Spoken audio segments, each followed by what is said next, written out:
തണ്ണീർപന്തലിൽ നമ്മൾ ഇന്ന് റെഡിയാക്കുന്ന വിഭവമാണ്.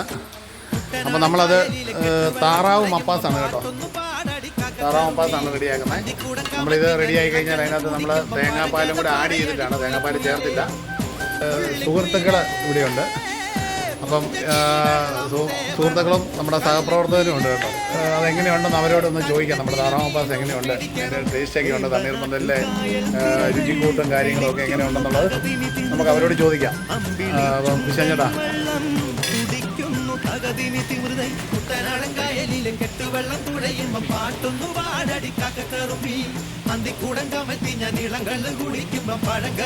മോനെ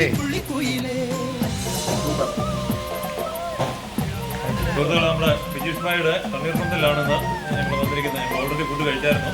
കഴിച്ച് കഴിഞ്ഞാൽ കാരി വരാലും നമ്മൾ കഴിച്ച് എല്ലാം ആറ്റുമീനൊക്കെ ഒത്തിരി കഴിച്ചു. ഇതെല്ലാം കഴിഞ്ഞപ്പോഴാണ് നമ്മുടെ താറാവ് റെഡിയാക്കുന്നത്. അപ്പോൾ അതിനൊന്ന് ബിജീഷ് ഭായി പറഞ്ഞത് ടേസ്റ്റ് നോക്കാണ്. അന്യായ ടേസ്റ്റാണ് കേട്ടോ, ഒരു രക്ഷയില്ല. നല്ല സൂപ്പർ ഫുഡ്. ഓക്കെ.